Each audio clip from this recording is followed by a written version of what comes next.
project. Okay, meanwhile, just to inform you that we are recording the event, so I hope that this is fine for all of you. Okay, so let's wait maybe 1 more minute and then we can start. Thank you. Antonio, my name is Milar Weyes. I'm a colleague of Esperanza Perea. We're here on behalf of Balsifan project. She's coming, but she's having some traffic problems, but she will join us as soon as possible, okay? Okay, thank you, Mila. Thank you very much. Thank you, Mila, very much. So in that case, I think we can start, and Esperanza will join in later on. Okay, so good afternoon, everybody, dear participants, distinguished panelists. Warm welcome to this kickoff meeting of the MedAgriFoodResilience project, which officially starts with this meeting, so today. MedAgriFoodResilience, this is just for your information, it's the acronym, and it stands for Socio-Environmental Shocks, Assessment and Resilience Empowerment in Mediterranean Agri-Food Heritage Systems, Italy, Morocco, Algeria, FAO, GS sites. So this is the extension of the title of the project.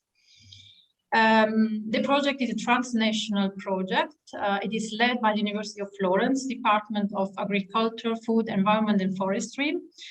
And it is funded under the 2021 call for proposals by the FOSC Aeronet Co-Fund on Food Systems and Climate. This is just as let's say, introductory information. Very briefly, but my colleague Antonio will come back to this information later on. The project focuses on studying 3 GS sites from Italy, Morocco, and Algeria, namely the olive groves of the slopes between Assisi and Spoleto, the argan-based agro-silvopastoral systems within the area of Ait Saoub, Ait Mansour. I hope the spelling is more or less correct. Otherwise, sorry for that. And the good oasis systems El Oued. And this will be done through a multidisciplinary approach to identify best practices fostering resilience. The within project identified key practices will be then disseminated to other traditional systems to increase their adaptation and resilience to social and environmental system shocks. And on this particular activity referred to transfer and capitalization of the project results, the FAO GIAS Program Secretariat will play an important role in quality of supporting partner. We have here today Mr. Endo Yoshide in representation of the GS program. This just as a very brief introduction about the project, whose activities, as I already pre-announced, will be presented more in detail by my colleague Antonio. So let's now start with the opening and welcome remarks with Dr. Frank Hengsten. I hope he's connected, from the Jülich Research Center and in representation of the referring institutions for the SUSFood FOSC Aeronet call. So Dr. Hengsten, you have the floor, please. Yes, thank you very much.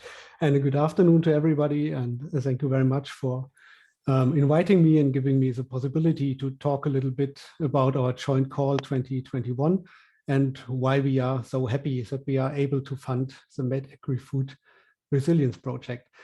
Let me just share a few slides if that's possible. I think I'm not allowed to share at the moment. Ah, yes, there it is. I can. Oh no, I'm not allowed to share it. It tells me. No, I can do it without. Now you should be able, excuse me. It should work now, please try. Yes, it works now. Thank you very much. So I hope you can see my screen now and also in presentation mode, yes?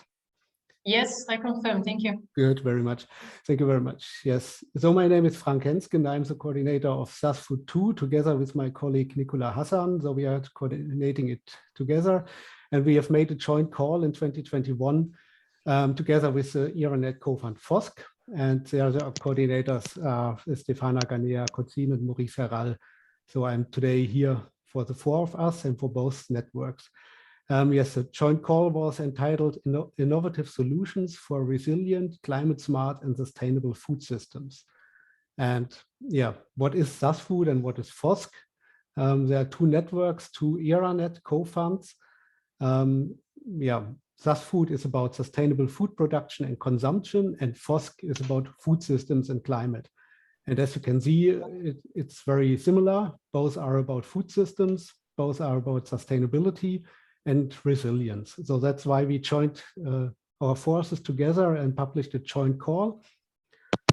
And that was in 2021. And what was the thematic background to the joint call? Well, we all know there is an population growing. The population is growing until 2100 at least. So we probably end up with 11 billion people on the planet. And we need food for that population. So we need a stable food supply. Somebody has a microphone.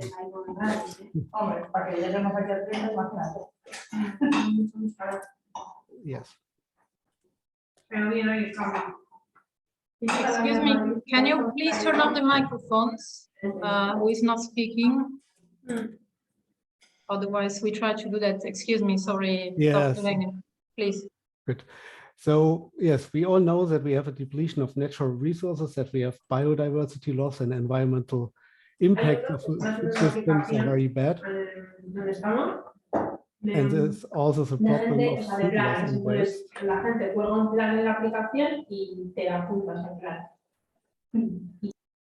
Sorry, colleagues, are we managing to turn off the microphones for the participants?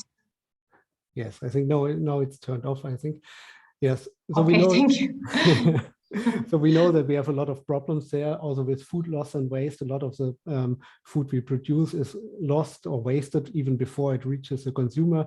And we have experienced a lot of system shocks in the last year, like COVID pandemics, wars. We have even the problem of climate change. So there is a lot of shocks. And so we know that there is a need to increase sustainability and resilience of our food systems. So that's why we introduced the joint call, and we had basically two topics.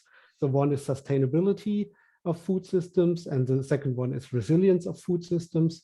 And we defined sustainability as a sustainable food system is a food system that supports food security, that makes the optimal use of natural and human resources, that respects biodiversity and ecosystems and preserves them for present and future generations, which is culturally acceptable and accessible, which is economically and environmentally sound, fair and viable, and which provides the consumer with nutritionally adequate, safe, healthy, and affordable food.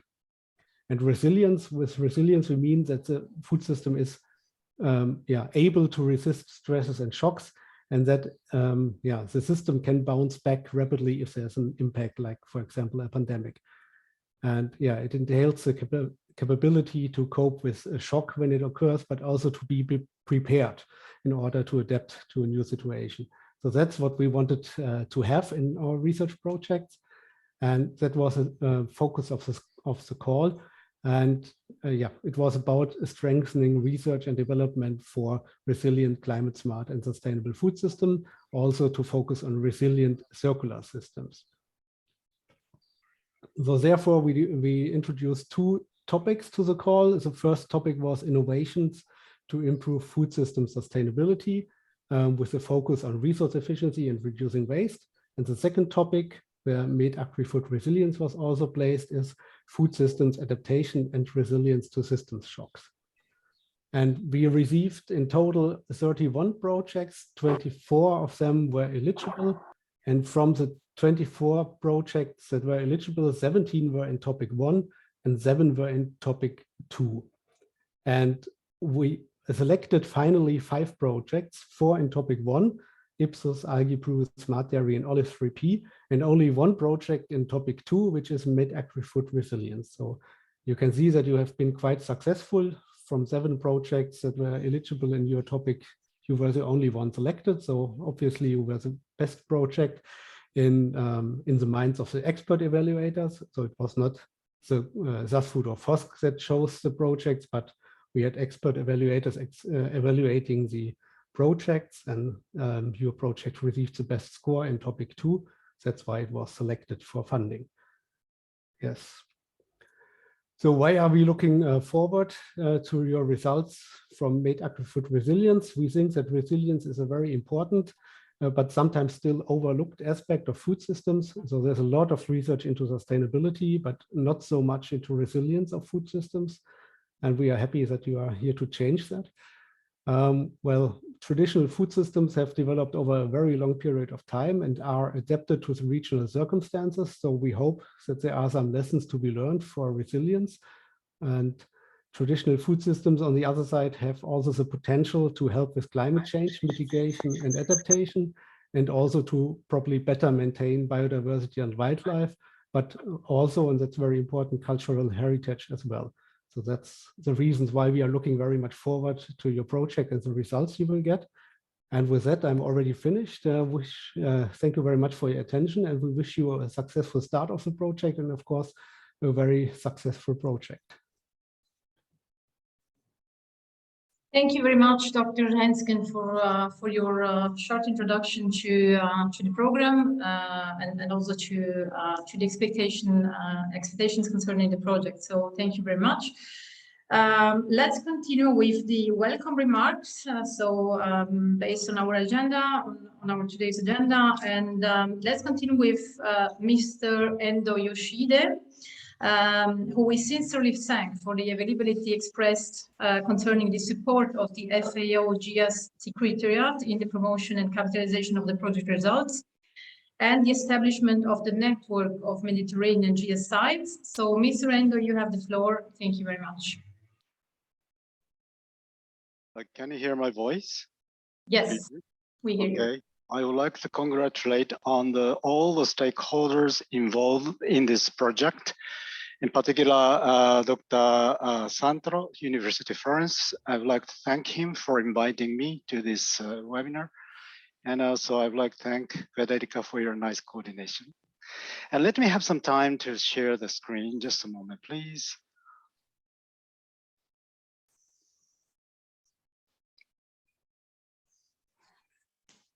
I think you can see the screen and my PowerPoint.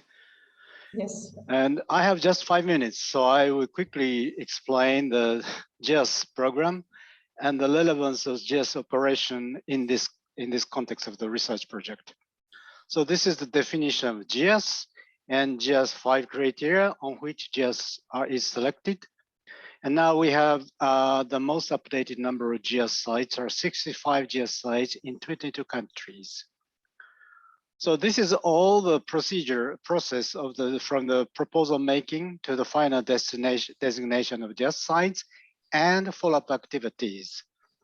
I try to explain and that what are the basic objective of the GIS project program. So project document is made by member countries and with the action plan, which will take care of the follow-up activities after the designation. This proposal document is sent by FAO and finally sent to the scientific advisor group, which is composed by the 9 experts. And this scientific advisor group make evaluation and final decision of the designation. So after the designation, this process has a more significant meaning than the designation itself. After the GIS is designated, the responsibility of management of the GIS sites is returned to the original member countries and GIS site people. And we expect action plan, which was made at the very beginning process, will be smoothly implemented with a variety of menu as are written here: tourism promotion, sales promotion, improvement of agriculture, knowledge management, promotion of cultures, resource management. As a result of this combination, we expect the very effective conservation of the core element of the GIS site will be attained, as well as rural development. But recently, through our operational work, we found that also there is another very important aspect of the task we need to do after the designation.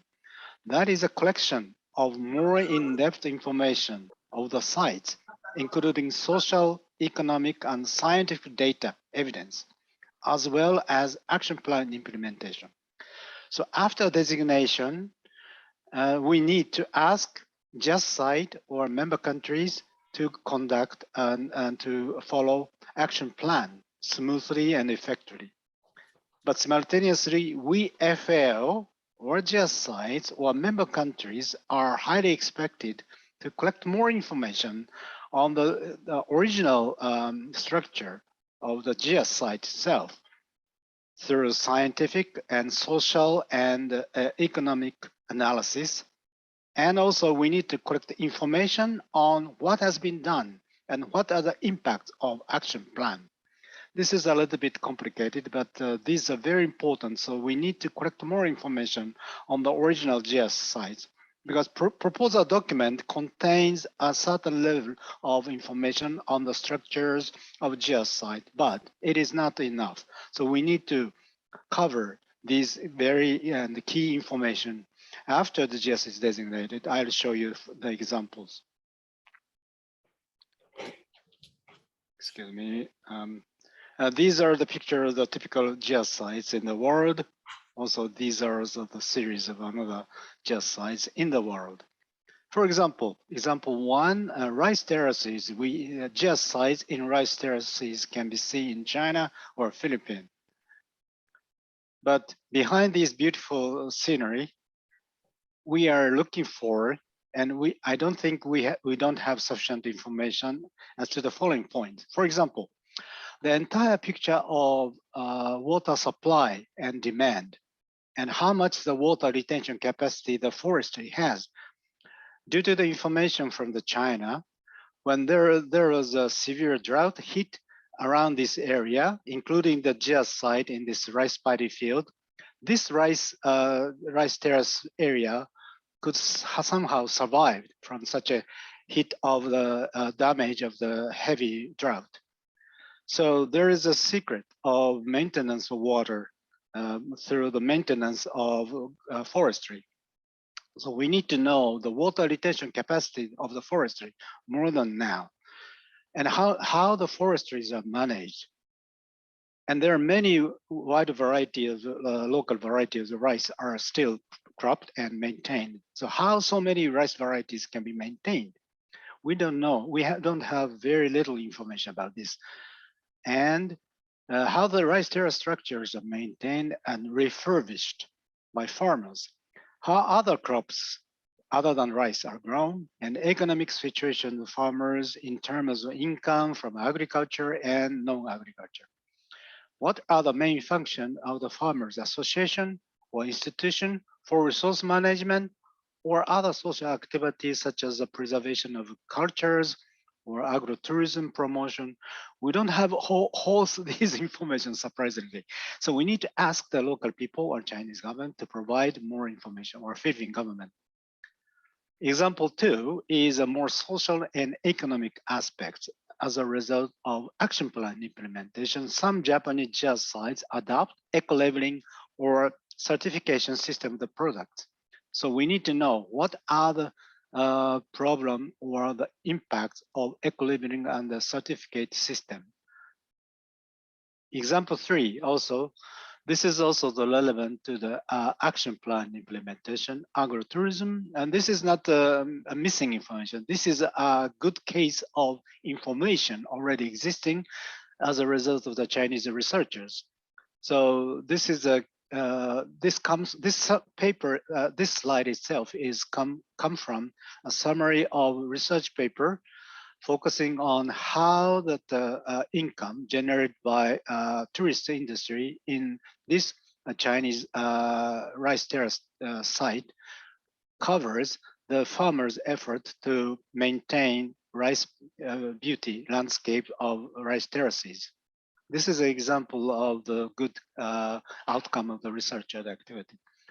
Thus, we need to take more information, including scientific evidence, scientific analysis, and just Secretary itself, we have been also doing some mini research project, small scale research project due to our small scale budget scale availability.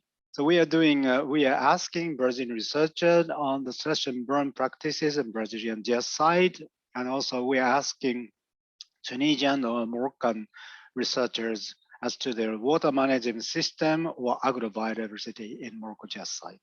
So I would like to congratulate the attempts to take more scientific evidence on analysis from 3 Mediterranean GIS sites, and I'm very looking forward to seeing or hearing the outcome of this research activities.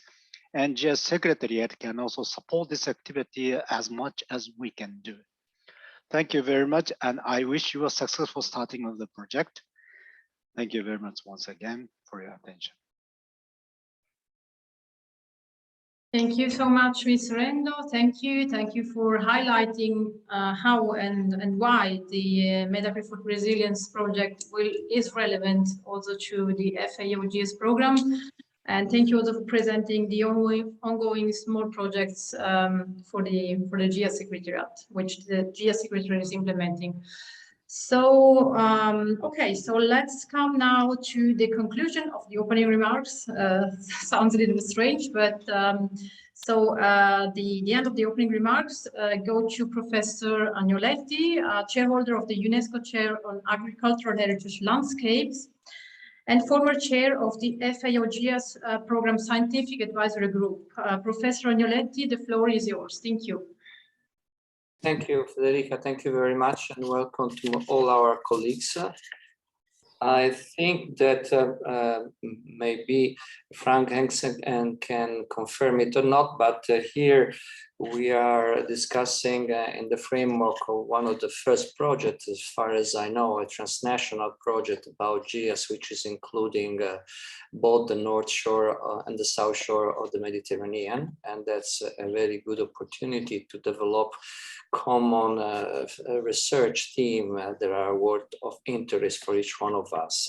So I still remember I visited the Argan GIS site in Morocco, and I'm very anxious to see also the site in Algeria that I haven't had the chance to visit. And I'm also glad to see here our colleagues from Spain. I also remember the beautiful visit to Spain at Waxarquia when they applied for FAO. So I think we have a nice group that, although in this moment I don't see a strict collaboration in terms of research activity with Spain, I think that in the future we might develop also new collaboration in this respect.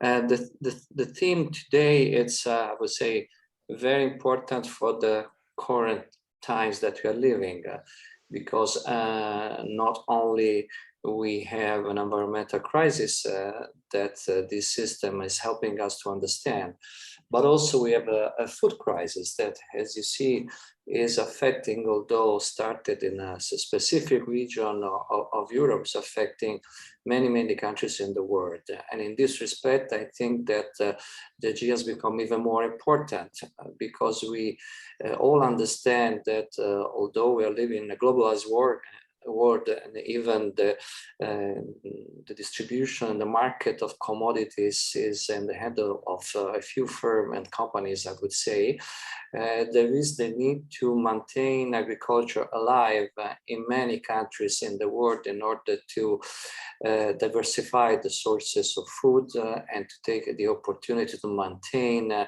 people and farmers in rural areas in order to contribute also to solve hunger and to respond to shocks like the ones that we are living now. Therefore, I think that considering the problems that are affecting all the rural areas of the world, I mean urbanization, as you know, the abandonment of many agricultural areas that is putting together developed countries and developing countries, and also the intensification of agriculture that is showing us that in many parts of the world you can think of intensify agriculture because the intensification and industrialization of agriculture does not work in many parts of the world. This suggests to increase our attention to this traditional agricultural system and even to extend our investigation in order to identify them and study this system in order to understand the logic of the system. In this respect, I'm happy to say that the establishment of this UNESCO chair is based on the experience of all this huge arena that we are facing in the world of researchers and also institutions that are interested in this kind of site. Therefore, we are planning to locate many sites having this feature across the world. We are already doing that. We've been identifying more than 30 agricultural heritage systems in 4 continents, and we will continue this activity. And also we want to develop further all those research and teaching activities that are necessary to prepare also managers of this site, because as also Dr. Rando has suggested, we need to develop action plan for the improving the rural development activity that we need to foster in this area. So therefore, we are really trying to look for different ways of contributing to the rural development in an area that requires a different approach. So I think that the study of the system is really giving us some suggestion that can apply also in a continent like Europe. As many of you know, in Europe, we have a common agricultural policy that today is also in trouble for all the things that I already explained, abandonment of many rural areas and models of agricultural development that does not meet the local socioeconomic and environmental condition. Therefore, looking for high quality of food for maintaining agrobiodiversity in the framework of biocultural diversity, which has been the main subject in which agrobiodiversity was included in the new criteria of FAO, but also understanding how culture is contributing to this system and how this system represents an important part of the cultural identity of many areas of the world. And we need to maintain this cultural identity because after all, we try to save an important part of the heritage of humanity. I think that this gives us an enormous amount of possibility for our research activity. And I do hope that this project and its result will contribute also to the project itself and to the those who has decided to sponsor this activity. So in this respect, I hope that we will be able to produce a good result and most of all to develop collaboration that will continue in the future. So this is all for me, Federica. Thank you very much to all of you. Thank you to Professor Agnoletti for concluding the opening and welcome remarks. So let's now go a little bit more in detail into the MedAgriFoodResilience project. Let's discover a little bit more about activities and expected results. And we do this with Dr. Antonio Santoro, which is a researcher at the Department of Agriculture, Food, Environment and Forestry of the University of Florence. And he's the project coordinator of the MedAgriFoodResilience project. So Antonio, you have the floor. Thank you. Thank you, Federica, and thank you to everyone. I'm going to share my screen. I hope that you can see my presentation. Okay, thanks. First of all, let me thank Frank Hansen, Yoshihide Endo, and Mauro Agnoletti for the presentation and for having placed this project within a wider framework. And so, of course, all the people who are joining this meeting. This project, I will briefly introduce this project because I want to highlight the key concepts and I want to leave more time to our project partners. As you can see, MedAgriFoodResilience is coordinated by the Agri Department of the University of Florence, but we have 4 different project partners. 2 are located in Algeria and 2 in Morocco, the Mohammed VI Polytechnic University, the University of Biskra, the Scientific and Technical Research Center on Arid Regions, and the University of Ibn Zor. And as you already said, the project is supported by the FAO GX Program Secretariat. The framework of this project is linked to the fact that traditional agri-food and agroforestry systems are receiving increasing attention in the last years due to their multifunctional role. In fact, they can provide different ecosystem services to local communities, supporting their livelihood, providing high quality food, and contributing also to the preservation of local agrobiodiversity, traditional knowledge, local identity, cultural landscapes, and soil and water resources that are crucial in the Mediterranean area. In addition, they can represent examples and solutions for climate change mitigation and adaptation, and therefore also a valid alternative to agricultural models that are based on maximizing productivity that are threatened also by some socio-economic changes. So they can effectively contribute to the sustainable development with benefits for the local communities. And in fact, the main project hypotheses are related to the fact that these systems have been developed over the centuries to adapt to sometimes really difficult environmental conditions, such as arid climates, steep slopes, lack of water and soil resources. But they contributed to the livelihood of local communities for centuries, and they can be more resilient towards possible environmental but also socioeconomic shocks with respect to modern and intensive agricultural systems. In fact, they are still fundamental for the livelihood, for the food security of local communities in the Mediterranean basin, and they can offer effective solutions and strategies that can be also replicated in similar environments. So they can offer best practices and strategies for the replication in similar environments and also in similar socio-economic situations. Therefore, the main project aims are related to the a complete assessment of the socio-environmental shocks and vulnerabilities in 3 Mediterranean agri-food and agroforestry heritage systems that have been included in the FAO GX program. We will identify the key resilience and adaptation factors from different perspectives and how they contribute to the local sustainable development of the agri-food value chains. And we will try to find solutions and best strategies to empower the resilience to potential shocks. But at the same time, we need to preserve the local cultural and ecological heritage.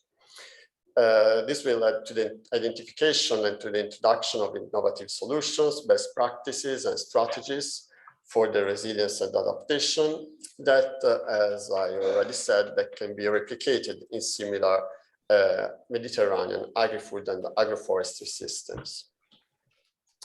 These are the 3 study areas. The one is in Italy, the olive orchards between Assisi and Spoleto.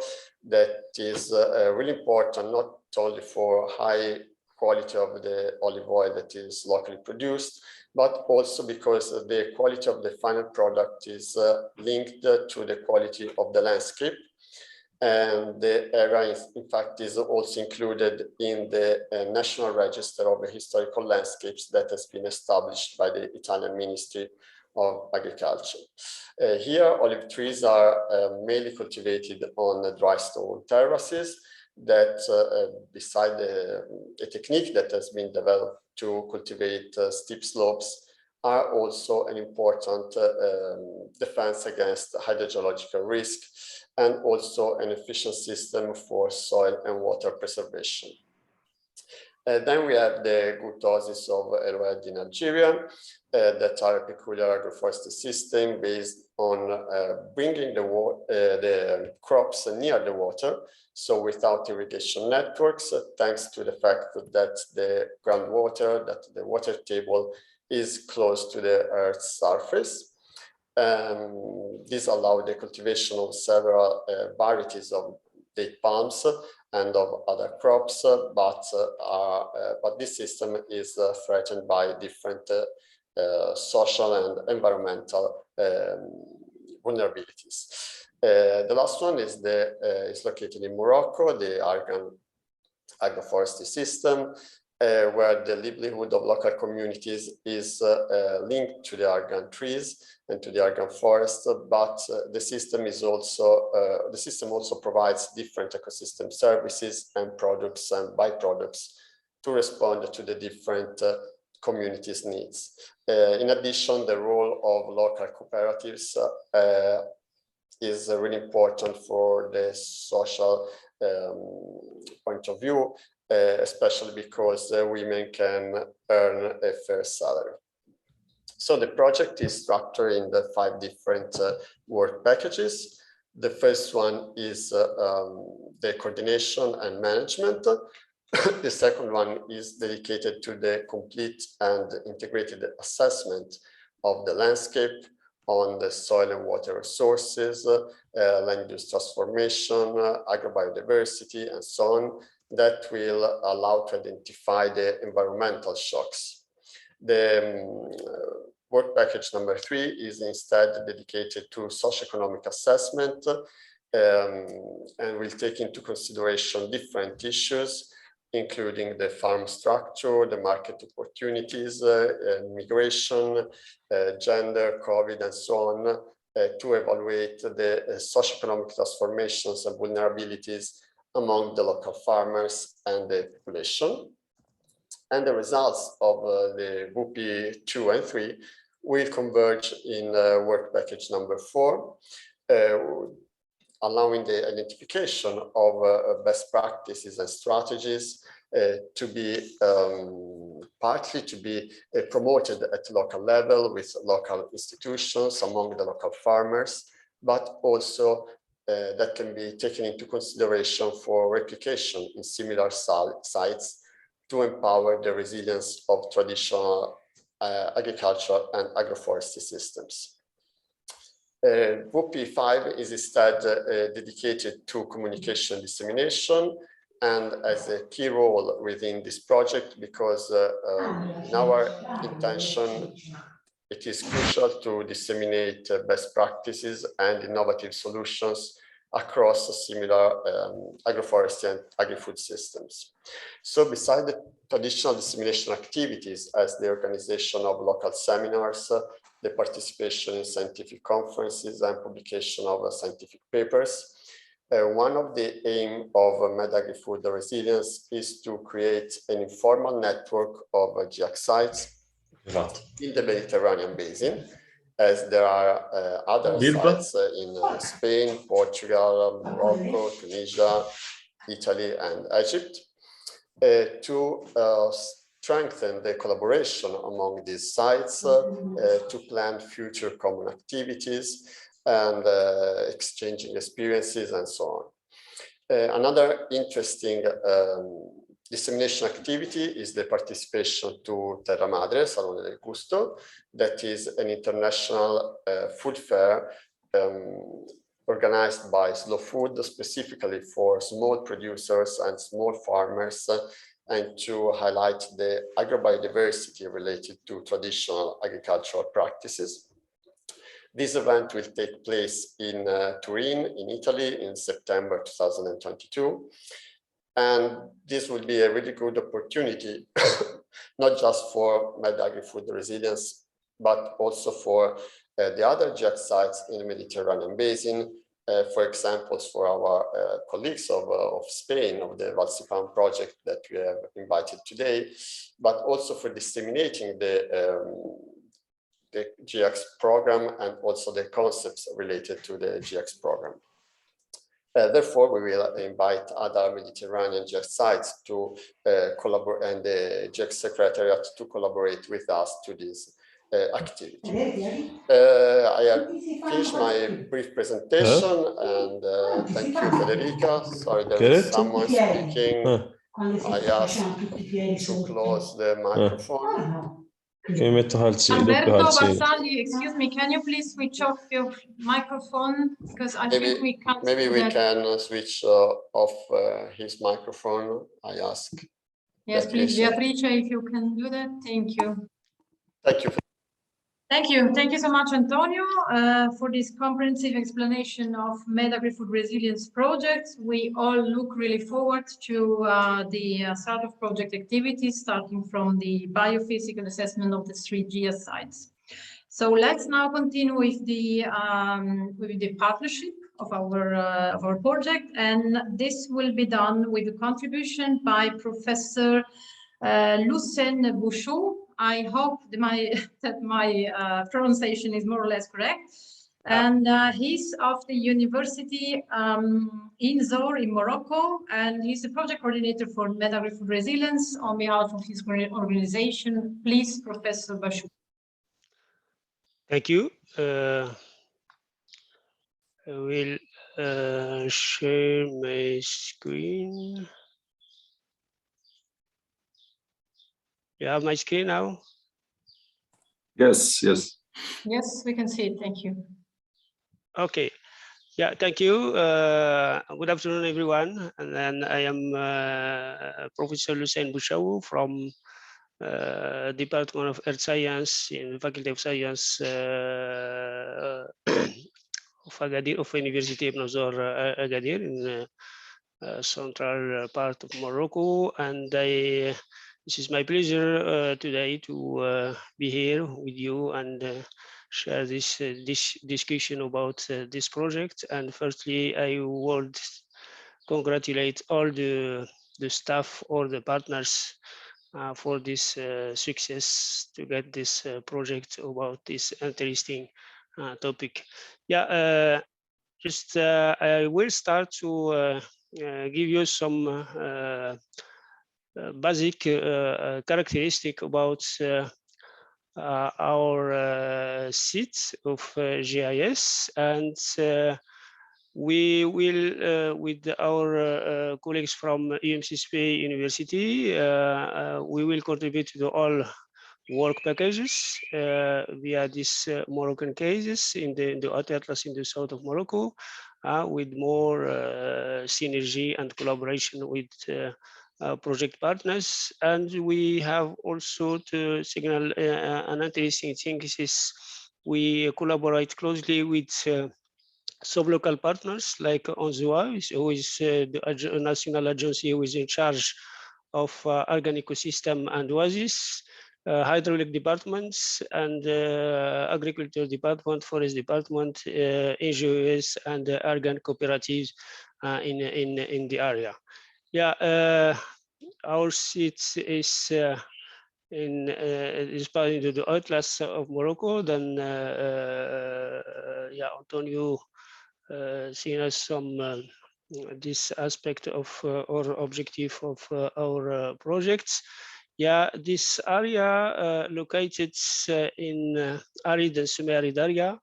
You can see, for example, here the map of rainfall or precipitation in Morocco, and we were in the area with only something about 200 to 400 millimeter per year in average. And the GIS seat is located in this large ecosystem of argan here, and they concerning only some communities or localities in the Atlas mountains. Yeah, you have now this GIS in this area, which cover many localities as I said before, and concerning the argan trees in the Atlas, and which is also the constitute the agro-silvopastoral of this area. We have some practice about also water distribution from spring and via Segia or channels. We have some diversity of the agriculture and landscape in this ecosystem, and we have a complex and resilience model that is reinventing itself and needs scientific support. I think this is one of the main objective of our projects. You can see here also some landscape of this area, this territory of GIS, which present great biodiversity of richness of landscape. We have a very varied and experienced geological area. We have different combination with of agro-system depending on geomorphology, on the quality of the land, and consequently the different location with some village and specific architecture in this area. We have variable agricultural landscape of the Garian of this Argan ecosystem, Argan Grove, from valley, for example, to foothills in the mountains. It's very, and this picture, this slide also show you this diversity of landscapes, and the two seats of concerned here is Aitswab and Aitmansor, which offer unique ways for production, nutrition, producing nutritious food and or species using traditional knowledge and skills while improving the livelihood of local people, local population, and preserving the biodiversity in this area. This is very, very specific for this area in Morocco. We will show this is not new, this traditional or this culture in the area. There is many collective, which is known as its collective management of natural resources, mainly with this diversity of production from for example, we have cereal, where we have also argan, we have some palm, we have other many, we have leaves. It's very interesting, this ecosystem, organ ecosystem in the area. But during the last decades, they it's very, very intensive shocks, mainly climate change, droughts, and lastly the COVID shocks, which is very, very, or very, very impacted this area. Sorry, and this for this collective management, you can see here, for example, some difference between maintained area and non-maintained area in this GIS case, where some existing traditional practice for management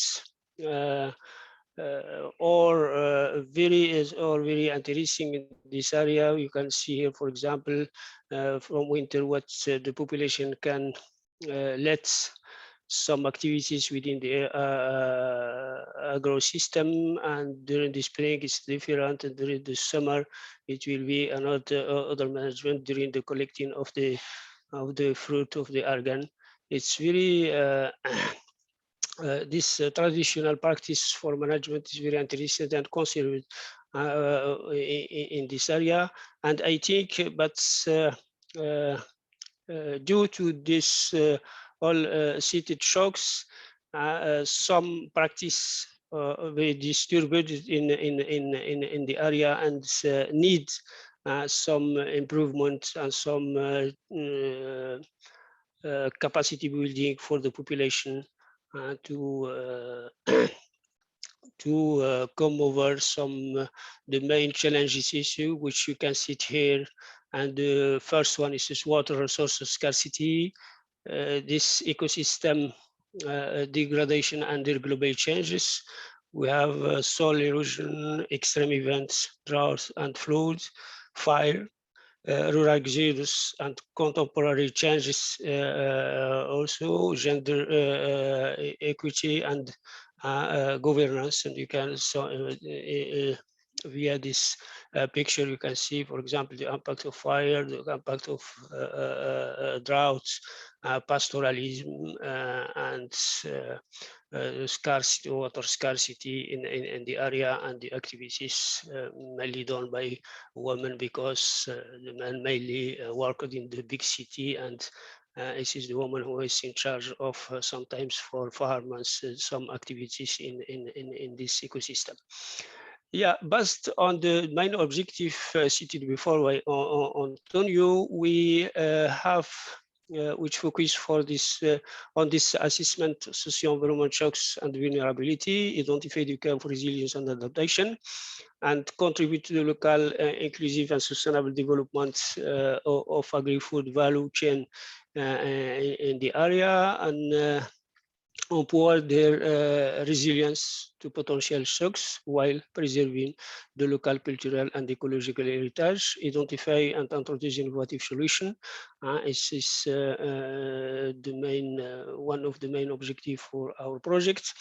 And to based on this main objective to the next action plan, which will focus on collection of existing data, meeting with local partners, department ONGs and local farmers, installation of measurement instruments, and start field work, collecting, measurement, survey, land use updating with new maps and surveys. And we have to analyze also some soil and water for sustainable agriculture in ITSWAB and 8-month GIS, mapping of water and soil resources, quantity and quality in this area, and the contribution of remote sensing and GIS with the SDI mapping and the degradation of argan trees in ITSWAB, and we can mitigate or sustain this ecosystem. Some idea we have also to discuss some idea within this project with local partner and the partner of partners of the project, the consortium. The impacts, the idea one, for example, is the impact of native communities, rural exodus on argan ecosystem and natural resources, land, soil, water, and forest. The idea two, for example, what are the reasons behind exodus of young generation, application of design thinking approach to understand the trigger of rural exodus, involvement of rural communities in research for livelihood sustainability in this agro-argan system, application of crowdsourcing and citizen science, idea for women and argan cooperative developments, and we throughout this idea we have to say why, how, and the aims to solve the social and environment impacts. You can see here there is some picture of this cooperative of argan was in charge only of the women in the area. We have some disease also for some crops which constitute, and some exodus of some village which constitute the main problem or issues in the area. Yeah, the government carry out some activities in the area with some encouragement and support for the local population to preserve this ecosystem.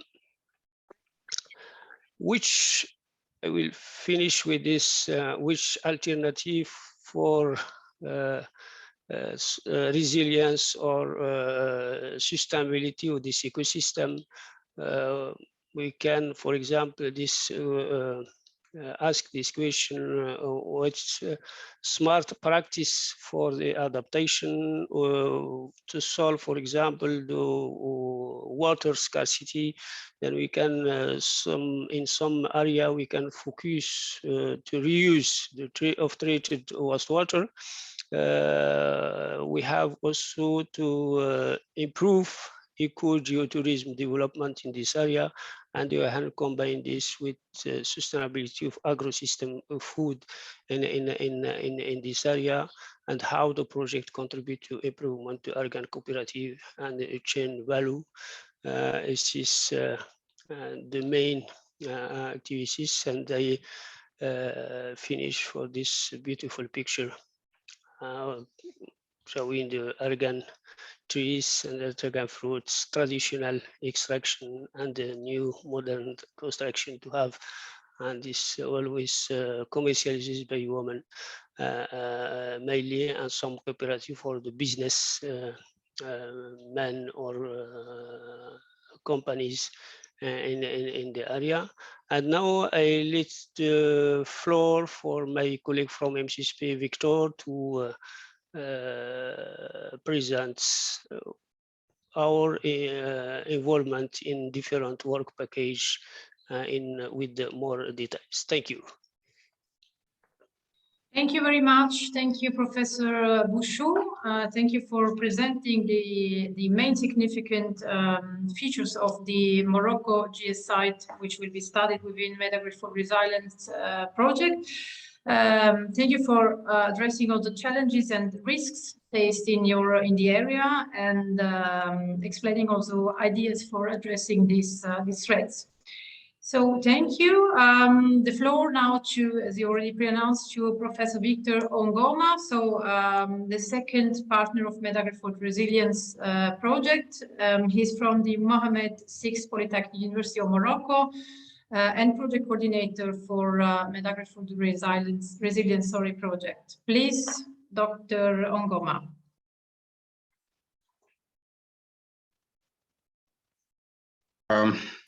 Thank you for this opportunity, and good afternoon, everyone. I think it's a good opportunity to come together and put faces to the names that I've been seeing all along.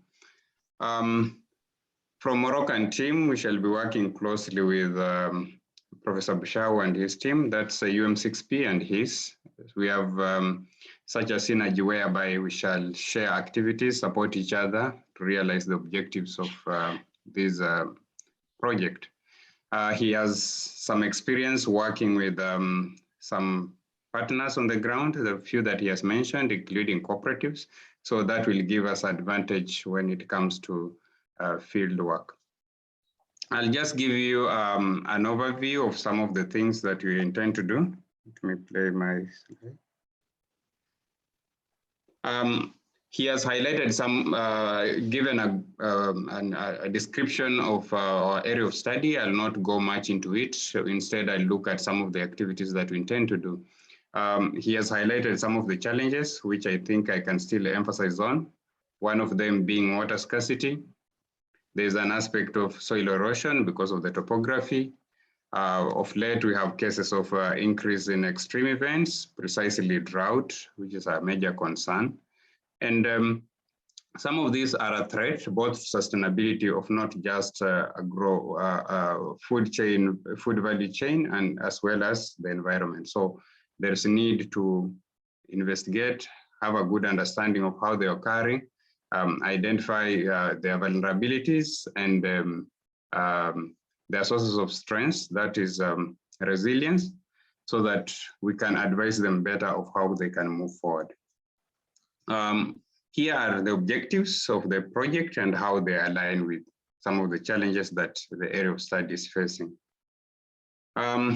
We have these work packages that have been shared by my previous colleagues. I'll not go into them, but I just want to insist again that we are two teams. So from the UM6P side, we are 4 of us, myself, we have a colleague, Tariq, Terence, and Edna. They are all in the meeting at the moment. So we are from climate, economics, and agriculture, and we intend to hire 2 research assistants.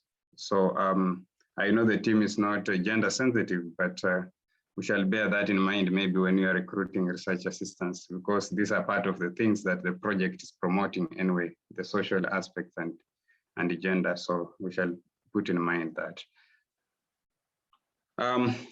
From the work package 2, Professor Bouchou will play a key role in this and his team. First of all, given that they have experience in dealing with the area of study. Other than that, they have strengths in dealing with the GIS. And remember, part of the deliverables of this work package are that by the end of the day, we need a database highlighting the landscape characteristics, the soil, the geology, the climate, and the crop systems. So the activities will be done in two ways. One is that we shall be looking at, we shall be carrying out field surveys to assess the biophysical status of the area of study. On top of that, we shall also carry out water analysis, whereby we shall be looking at both quantity and quality, as well as the climate. So we're trying to see the interplay between these three. And by the end of the day, all these will be presented in a way that we shall be employing a GIS. That's why I said Professor Bushra will be very crucial when it comes to this. Other than that, when you are looking at the land use, for instance, to get a good understanding of what has happened, there is a need to go back into history. And to do that, we have to use satellite images, of which they'll analyze and give us an idea of how the land use has changed from the past up to where we are, so that we can make informed decision as we move forward. So they'll be very critical, not just for Moroccan site, but I think Professor Bushra and the team will be coordinating until the overall project on this work package. For the work package 3, we shall be doing socioeconomic assessment. We see how the society, the community that is able to withstand the environmental shocks. And this will be done into two broad ways. First, we shall do a baseline assessment of their socioeconomic conditions. And we shall also look at their resilience, socioeconomic resilience and shocks. So for the socioeconomic conditions, their baseline conditions, we shall also do it in two ways, whereby we shall focus on the farmers. And through the survey, we shall be able to identify various characteristics of farming in the area, looking at the farm structure, their livelihood, land properties, the gender aspect, the occupation in the farms, who is doing what, family planning and such like aspects. Basically, for that, we are looking at the entire agri-food value chain. So we shall be looking at the farmers and the population. We may find challenges here because this is a rural setting whereby almost the entire population is involved into farming. But we are looking at a case where we can be able to assess the farmers and their involvement in farming and the general population. So from the general population, we can be able to assess the local social customs, the consumption of local products, some aspects of cultural practices, and environmental vulnerabilities. On the other hand, when looking at socioeconomic resilience and shocks, we shall mainly employ focused group discussions using special groups, some of which Professor Bushra has mentioned. And with them, we sit down with them and organize an organized discussion geared towards understanding the impact of migration, urbanization, ecotourism, the gender aspects, and other shocks like COVID-19 on the agriculture or the entire agri-food value chain. So with all this will lead us to work package 4.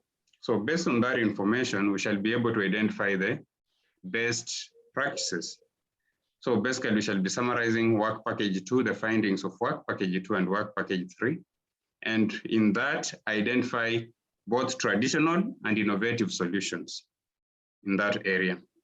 We shall also look at another aspect where we shall develop a decision support system. I think this is key because moving forward, the farmers in that region should be able to to receive timely and efficient information to help them make a decision to build resilience, to overcome some of the foreseen events. So with that, it's quite involving. We shall have to bring together different teams so that we build a multidisciplinary monitoring network that is possible to tell the likelihood more of predicting the likelihood of some occurrence of environmental shocks, to inform farmers to take decisions early enough to save lives and even destruction of property, in this case, their agricultural activities. Then in the last work package, this is a bit general, but there are specific activities that institutions like my university, UM6P, can take. And for example, there's an aspect of dissemination. So far, we have a beautiful website for the product, for the project. I hope you have had an opportunity to look at it. But other than that, I think we can do more of dissemination, like linking the findings and the activities of the project to our individual university social networks. I think that can increase the coverage of some of the activities. We are ready as a university and a Moroccan team to participate in seminars and conferences. We have budgets for that. We shall also take part in the training of local farmers based on the best practices that we shall have identified before. And of course, publication, which is equally an important aspect in the university. So we're envisioning a case where we shall come up with very meaningful results that can be shared in other GIAs in different parts of the world to borrow lessons from each so that they can more adapt and build resilience to both the environmental and socioeconomic shocks.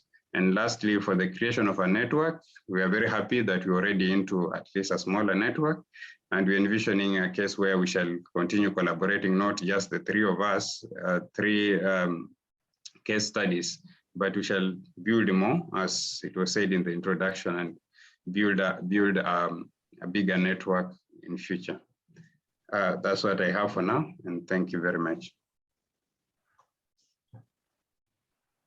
So thank you very much, Professor Ongoma, for this presentation and deepening of technical activities of our project, as well expected results, which your organization will be working on together with the whole partnership. So thank you very much.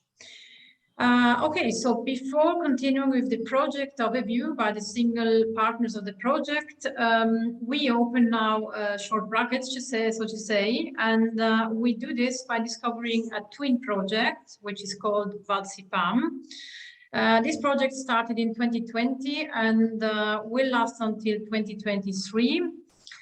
It is funded under the Interreg Sudoe program, and it addresses the valorization of the globally important agricultural heritage systems in the project area.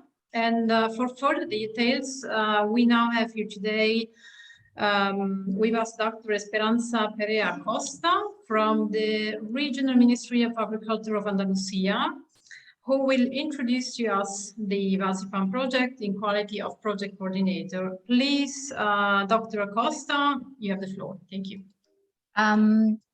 Good afternoon. Federica, sorry, can you Yes. allow me to share the screen? Because Esperanza has got some problems, and I will share the presentation from my computer. Please, Beatrice. Yes, thank you very much, Federica. Yes, I have a problem with my screen. Yeah. No problem. Okay, good afternoon, everybody. Well, you can't share. Yeah. You can't share, Mila, just a second. No. Let's wait for the confirmation. Okay, now you should be able to do that. Please try again. Now, I think it's now. Exactly. Yeah. Perfect. Can you see it? Works. Yes, we see it. Thank you. Thank you, Federica. Thank you, Mila, my colleague. Okay, can you hear me well? Okay, yeah. Well, thank you for the presentation. Well, as Federica said, I am Esperanza Perea. I work for the Regional Ministry of Agriculture, Livestock, Fishery and Sustainable Development of Andalusia in Spain. And I am also the project coordinator. I would like to thank Dr. Santoro and all members of the MedAgriFood project for inviting me on behalf of the VALSIPAM project to participating in this kickoff meeting. We think that is very, very important project. Congratulations all of you for the approval. On the other hand, it's a very pleasure for me to greet Dr. Endo and Professor Agnoletti again. Nice to meet you. Well, we have this short preparation about Balsipam project, the objective and main activity we are developing. Balsipam is the acronym for Mila. After, please, the first slide. Sorry. Okay. Thank you very much. Well, Balsipam is the acronym for valorization of SIPAN. SIPAN is the acronym for GIAS in Spanish language. Okay, it's for understanding well the name of the project. Well, next, well, who we are? We are the regional ministry with the responsibility for agriculture, livestock, fishery, and environmental sustainable development in Andalusia, in Spain. We are, the regional ministry is the responsible to the FAO for the GIA site Malaga Racing Production System in La Zarquía, one of the GIA sites in Spain. And the regional, we are the coordinator, the Balsipam project funding under European SUDOE program. Okay, the next we are presenting what is Balsipam project. Balsipam have the main objective is to create a network of GIAS territory and unique singular agriculture area at European level in order to improve their management and valorization methods. For this objective, Balsipam will design and validation of a comprehensive model of transnational tourism valorization. The aim is to protect the heritage and promote the socio-economic development of GIA sites based on the sustainable exploitation of its tourism resources. And Balsipam wants to promote an alternative tourism offer of unique experiences closely linked to the biodiversity, landscape, agriculture, and forestry practices, and the cultural and anthropological heritage of GIAS. Balsipam partnership are the following. 9 organizations from France not have GIAS, but Portugal and Spain have joined forces to develop Balsipam project. You can see on the slide, 5 partners represent agriculture systems that have GIAS recognition by FAO. All GIAS sites in Spain and all GIAS sites in Portugal. 3 others partners represent unique agriculture system that may be interested in applying for FAO designation. Partners are working really now in close cooperation with local and regional stakeholders, such as tourism organizations, universities, public authorities, business association, etc., to implement the pilot action and develop the work plan. The partnership has 14 associate partners. You can see the associate partners include the two Italian GIAS sites. Italian institutions can take part as associate partner and benefit from the result and the change of experiences. This project is expressly supported by FAO, and the duration is 28 months from 1st November 2021 to the end of February 2023. Well, Balsipam projects are getting the following products, 4 products. First one, methodological manual for the analysis of the situation and tourism's potential, as well as the resilience to climate change of GIAS. This product is completed. Second one is the transnational strategy for sustainable tourism management and valorization of GIAs. It is in progress. Third, platform for marketing and networking support with information of GIAs and similar territories of the project and about pilot action related to testing of ICT tools. This is in progress also. And the last one is a plan for the tourism valorization model transfer. It is will be developed in 2023. Well, for these 4 products are being elaborated through the following 3 specific work package of the project. We already have some results and conclusion that you will see in the 3 following slides. Okay, the first work package, the first one is situation analysis, resources, energy, climate change, resiliences in GIAs and the other agriculture system. The main output of this work package are 8 territorial analysis, territory sustainable tourism potential, 1 study of synergy among GIAs and identification of the good practices, 2 transnational exchange and mutual learning seminars, and 2 analysis of the territory's resilience to climate change based on the methodology developed by the University of Malaga that was previously tested in the GIAS Malaga racing production system in La Zarquía. The result of these 3 analysis study has been included in 1 publication of FAO.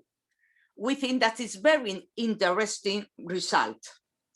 Okay, the second work package, a specific one package, is called Sustainable Tourism Valorization of GIAs and Similar Agriculture System. Work is in progress, but main intermediate results are the organization of 8 local work co-creation workshops, 1 for each territories, the definition of the 75 tourism experience in Balsipan agriculture system, 1 catalog of transnational tourism experiences in the 8 Balsipan territories, 1 common branding for promoting products and service, 1 market research, and a marketing plan to market the catalog of transnational tourism experience. This work package will end next October with the organization of 8 pilot farm trips or farm press and 8 training workshops for local actor stakeholder in each territories. The work package number 3 is devoted to commercialization, networking, transfers, and capitalization of results. We have set up the project website. Well, it's in progress, the website also, and are now working on developing and testing ICT tools to support the Balsipan model. Balsipan project will end with 8 local days in the 8 territories and 1 transnational workshop for the transfers of models and results of the project in February 2023 in Portugal, in the Barroso GIA size, to which all of you are invited. Well, to conclude my presentation, I would like to explain what we expect from Balsipan project: to create and consolidate and European network of GIA territories to generate an economic impact, both sustainable and of high quality in the GIA's territory as a result of a greater visibility of the GIAs as unique, sustainable, and quality tourism destination and their products and their agri-food products, and generation of new economy opportunities based on unique tourism experiences. On the other hand, we will expect to contribute to the conservation of World Heritage agri-food system, of course, to transfer the result to other similar territory in Europe or more, and to raise aware of the, it's very important, this, the last themes. At European level, is important to know the GIA side, the figures, as a global recognition granted by FAO with a objective to influence in the European policies to support these systems, the all kind of European policies, and to promote more nomination of GIA sites in Europe. Only 4 in Spain, 1 in Portugal, and 2 in Italy. Okay, this is all about Balsipan projects. Well, thank you very much again. Sorry in advance because I have to leave for another meeting, but my colleague Milagros Argüelles, member of the Balsipan coordination team, is staying here in this event in case you have any question at the end of the kickoff meeting. You can count on Balsipan project and of course with the GIA's Malaga Racing Production System in La Sarquía to continue working on the creation of networks and synergy to make our GIA sites more visible and stronger. Okay, thank you very much for your attention, and thank you very much again for your invitation. Congratulations. Thank you very much. Thank you very much, Esperanza, for your presentation, for made us realizing that there is for sure a match between our two projects, between activities, expected results, issues tackled as well. And for sure, a very positive aspect is that capitalization is something that is notably and normally very positive and appreciated also from the funding institutions. So we should really continue collaborate and try to find synergies. Sure, thank you very much. Thank you very much again. Okay, so now back again to MedAgriFoodResilience project. So we opened and we close now the brackets and to continue with the Algerian partners. So we welcome Dr. Mohamed Mahdi from the Centre de Recherche Scientifique et Technique sur les régions arides in Algeria. And he's a reference person for the project of the institution. Thank you very much and welcome. Is he connected? Oh, yes, you are. Okay, thank you.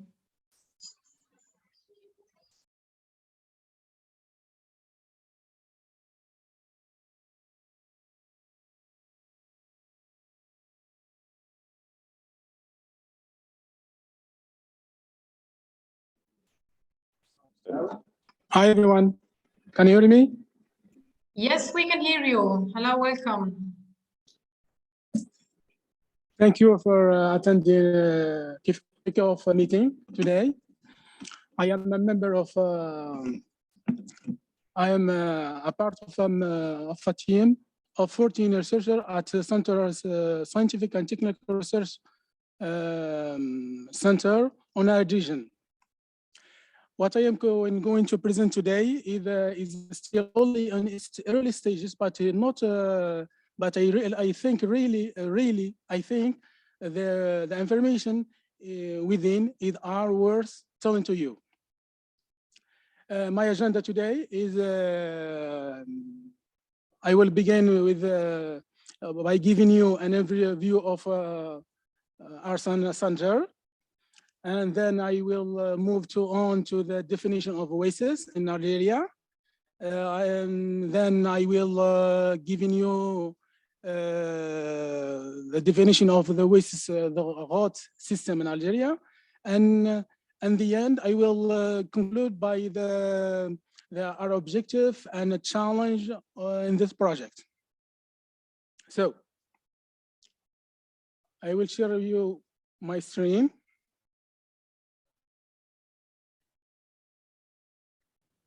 We see it already, so it's fine.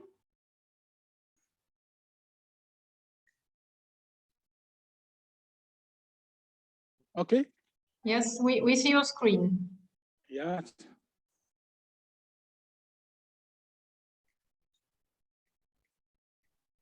Okay. This is our sonar.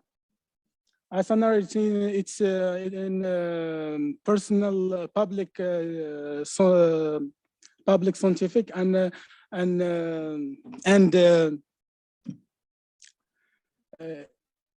our sonar, our center is a public technical and public scientific. Have this establishment have a personality and the financial autonomy, supervision by the higher education and scientific in our center there is 5 laboratory. The first one is the soil, and the second one. Sorry, we are just seeing still seeing the first slide. What? It's not we are moving seeing on. the first, only the first slide. You are stuck on the first slide, so probably you should try to quit your sharing and share all the screen. Yeah, this is the first slide. Okay. Okay. Yes, please try to move on, because it's still stopped at the first slide. I think you continued or not with the slides. Try to put the second one. I am a member of a team of 14 researchers at Scientific and Technical Research Center on our regions. My agenda is to giving you an overview of technical and research center. The second step is a definition of oasis. Excuse me, we still see the first slide. Vos slides n'avancent pas. Si Mohamed, on est toujours sur la première diapo. Oui. La présentation ne marche pas. OK.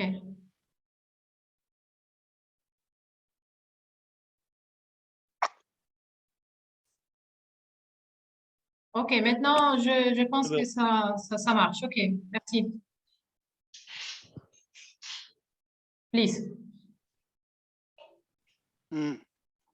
Okay. Our center have 8 actions in its mission. The first one, to carry out the. Yeah. Okay. That's it. Okay. My agenda. I will give you an overview of our center research center. The second step, I will move on to the oasis definition, and I will give you an oasis system, the oasis of the Maghreb. Finally, I will conclude with the benefit of the goat system in Algeria. So, our center constitutes by 5 laboratories.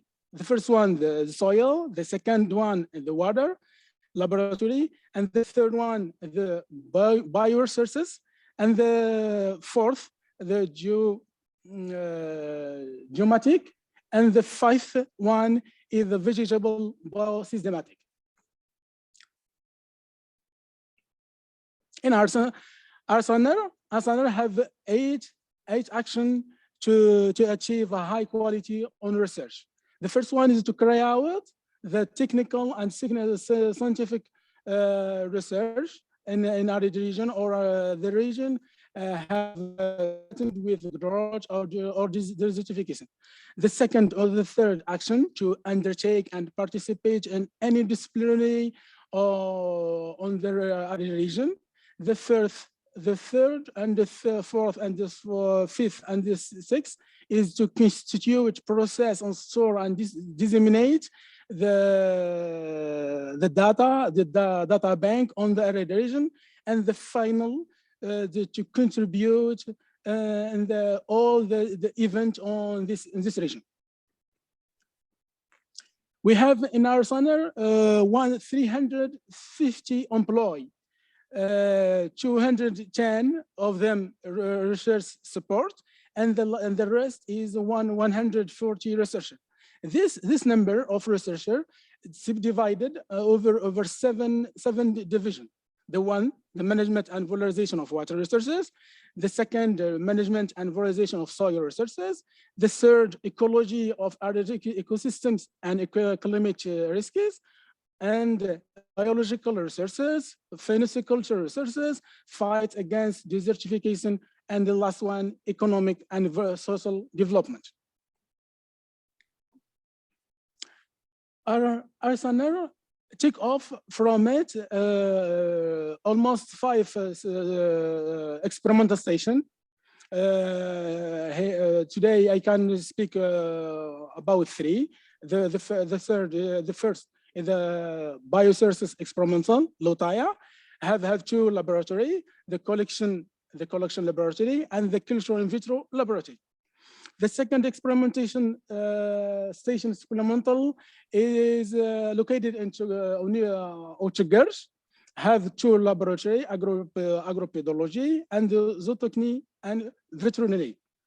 And the last one, the experimental located in Wilayah Nama, fight against the biot. Okay, so that's all what I want to say about our center. Now let's more look at the oasis. There is a oasis in the continental, oasis in the mountainous, oasis in the as well as the littoral area. This area rich in biodiversity, rich diversity. This system of oasis constitute an agriculture and agricultural heritage system. This agricultural and agricultural heritage system, defined by FAO, is as a remarkable land use system and landscapes which are rich in globally significant biological diversity, involving from the co-adaptation of community and its environments and its needs and aspiration for sustainable development. There is 59 country cities on the in 21 countries have been designated as on a global scale. In Africa, there is 6 countries, 8 sites designated in Africa. 8 of them have 8 of them divided over 6 countries. Algeria have a chance to be among those countries. In Algeria, there is 1 site named road system. Here you can see there is a photo make a road system. The road system located in the eastern west part of Algeria, Sahara. And exactly in the valley of Otsuf.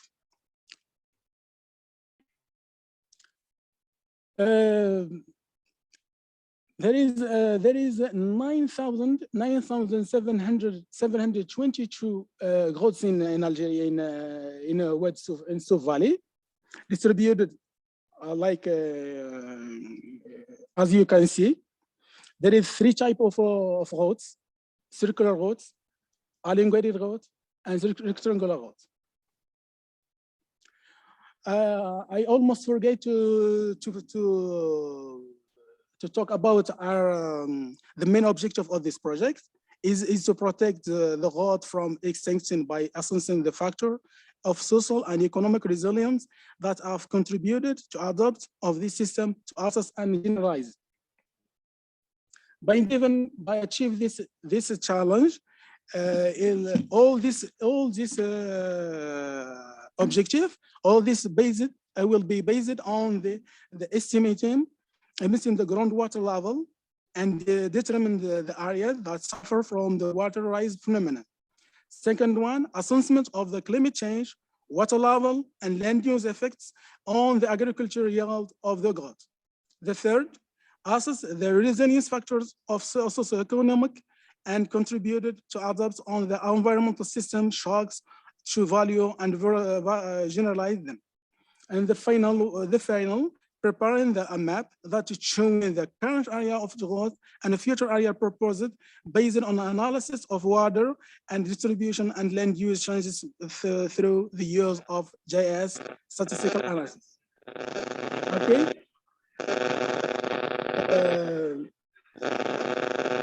There is a main challenge. To protect the local cultural and ecological heritage.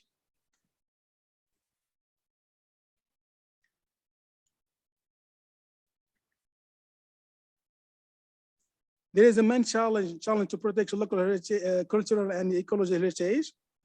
This is a challenge. There is a sub-challenge, low water level due to parallel irrigation, exploitation of the modern agriculture surface instead of the goat, climate change, attenuation, adaptation, and resilience, migration. That means more of the farmer from the ancient irrigation to the modern irrigation system irrigation, and water rise phenomenon, urban expansion, and sand encroachment. Thank you for your attention. Thank you very much, Dr. Mahdi, for introducing your research center and the Algerian site, also linking it to risks with particular reference to climate change and to migration. So we arrive at this point, the last contribution of today's kickoff meeting. So last but not least, the second Algerian partner, Professor Boumaraf Belkacem of the University of Biskra in Algeria, which is the project coordinator for his institution. You have the floor, Professor Belkacem. Welcome. Thank you, dear colleague, good afternoon. My name is Boumaraf Belkacem. I am doctor in agronomic science at the University of Biskra. First of all, I would like to thank Mr. Antonio Santoro and his team for the University of Florence for having through his considerable effort which have enabled this project to materialize. The issue of safeguarding of fragile ecosystem has always been of paramount importance here in our Department of Agronomical Science in our university. Since its creation in 1944, our department has ensured continuous training for students through a team highly involved multidisciplinary research professor. Our main objective aims to prepare young agronomists across the national territory to participate fully in agricultural development and to take up the challenge for sustainable development, especially in that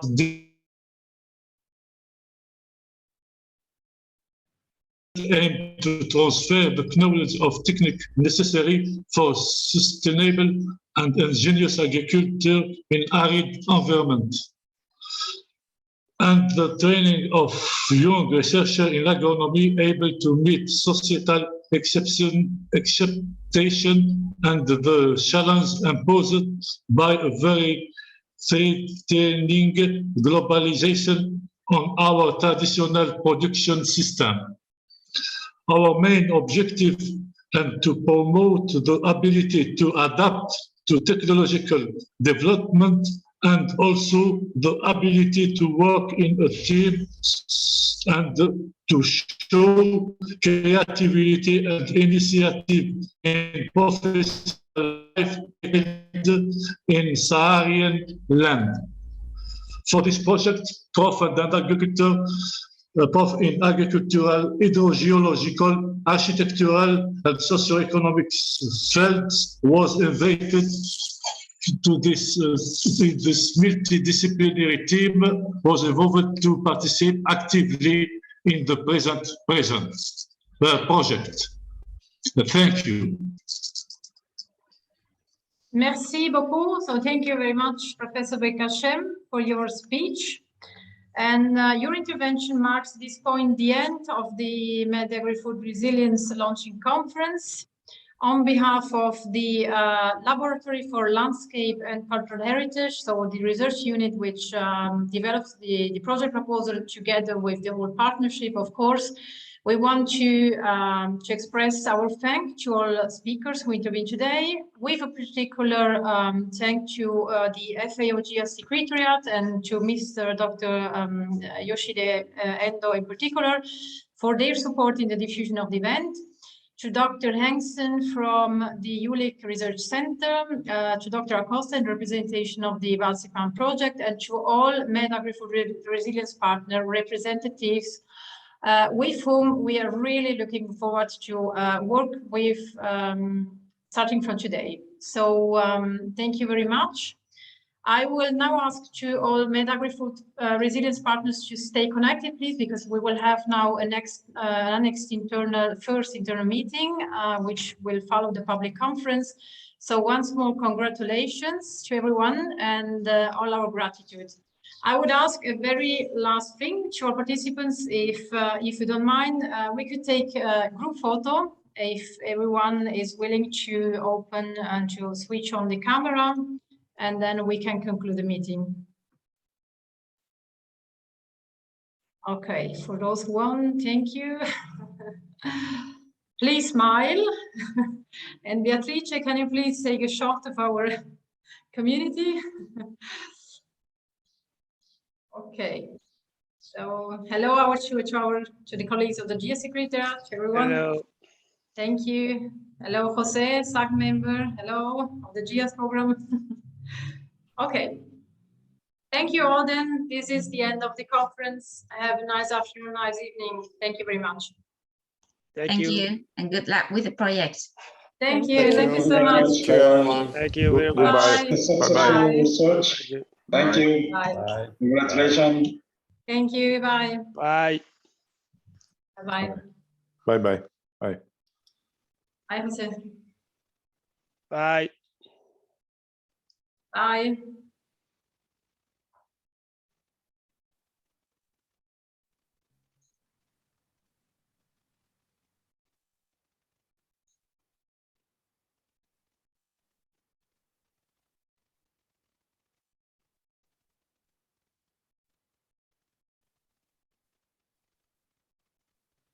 Okay, maybe.